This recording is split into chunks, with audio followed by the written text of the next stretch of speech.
This is a video reading excerpt from The 4-Hour Workweek by Timothy Ferris. Questions and actions. Quote, learning to ignore things is one of the great paths to inner peace.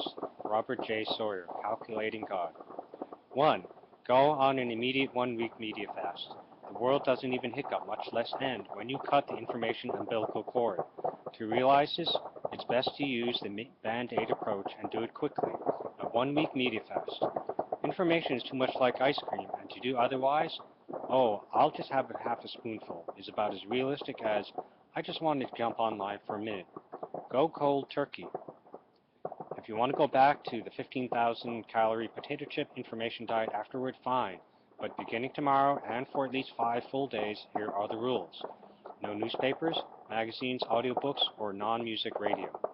Music is permitted at all times. No news websites whatsoever. CNN.com, DrudgeReport.com, MSN.com, etc. No television at all, except for 1 hour of pleasure viewing each evening. No reading books, except for the book and 1 hour of fiction pleasure reading. No reading books except for this book and 1 hour of fiction pleasure reading prior to bed. No web surfing at the desk unless it is necessary to complete a work task for that day.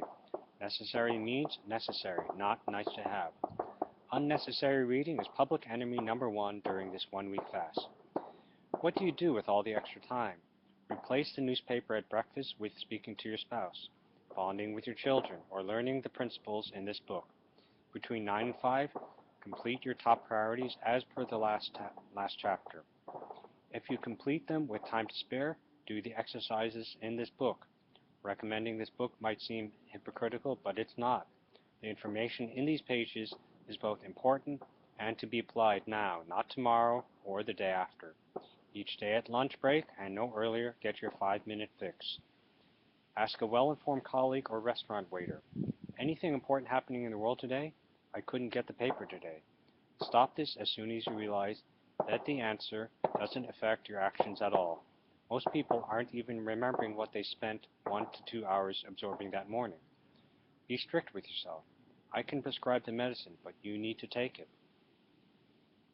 2. Develop the habit of asking yourself, will I definitely use this information for something immediate and important? It's not enough to use information for some quote-unquote something. It needs to be immediate and important. If quote-unquote no on either count, don't consume it. Information is useless if it is not applied to something important, or if you will forget it before you have a chance to apply it. I used to have the habit of reading a book or site to prepare for an event weeks or months in the future, and I would then need to reread the same material when the deadline for action was closer. This is stupid and redundant. Follow your to-do short list and fill in information gaps as you go. 3. Practice the art of non-finishing. This is another one that took me a long time to learn. Starting something doesn't automatically justify finishing it.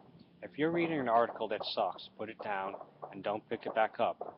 If you go to a movie and it's worse than The Matrix Revolutions, get the hell out of there before more neurons die.